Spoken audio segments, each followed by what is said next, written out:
প্রিয় নেতৃবৃন্দ, এখানে কয়েকজন বক্তা তাদের বক্তব্যে বলেছেন মানুষ প্রত্যাশা করে তার কাছে, যার কাছ থেকে সে কিছু পেতে পারে। একটি কথা প্রচলিত আছে যে ঢিল কোন গাছে মারে মানুষ?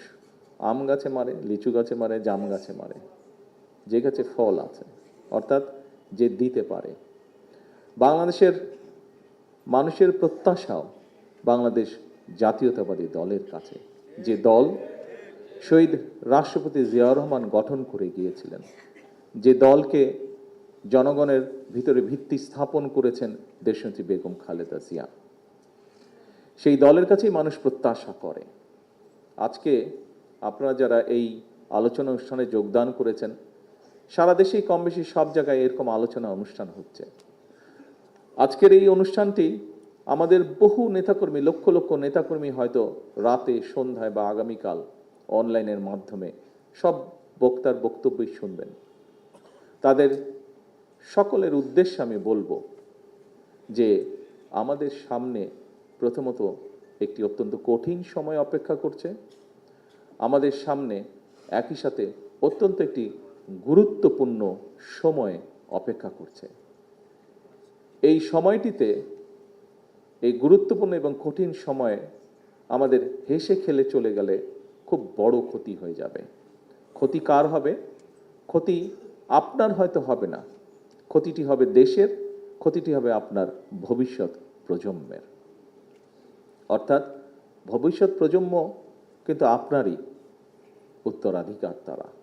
কাজেই আসুন, শহীদ জিয়া যেভাবে দেশকে গঠন করতে চেয়েছিলেন, শহীদ জিয়া যেভাবে দেশকে সামনে এগিয়ে নিয়ে যেতে চেয়েছিলেন, আমরা সে ধারাই চেষ্টা করছি দেশকে আজকে পরিচালনা করতে।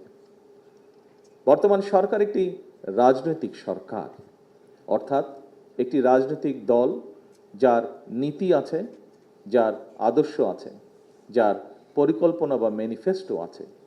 যে পরিকল্পনা বা ম্যানিফেস্টো আমরা দেশের মানুষের সামনে তুলে ধরেছিলাম 12 তারিখের নির্বাচনের আগে, এবং দেশের মানুষ এই ম্যানিফেস্টো বা পরিকল্পনা দেখেছে, শুনেছে, বুঝেছে, এবং 12 তারিখে তারা তাদের সিদ্ধান্ত অনুযায়ী ধানের শীষে ভোট দিয়ে ধানের শীষকে সেই দায়িত্ব দিয়েছে সেই পরিকল্পনা বাস্তবায়ন করার জন্য। প্রিয় সহকর্মীবৃন্দ, এই পরিকল্পনা যদি, যেহেতু 12 তারিখ পর্যন্ত এই পরিকল্পনাটি ছিল বিএনপি বা বাংলাদেশ জাতীয়তাবাদী দলের পরিকল্পনা, 12 তারিখ পর্যন্ত এই ম্যানিফেস্টোটি ছিল বিএনপি বা বাংলাদেশ জাতীয়তাবাদী দলের ম্যানিফেস্টো। কিন্তু 13 তারিখ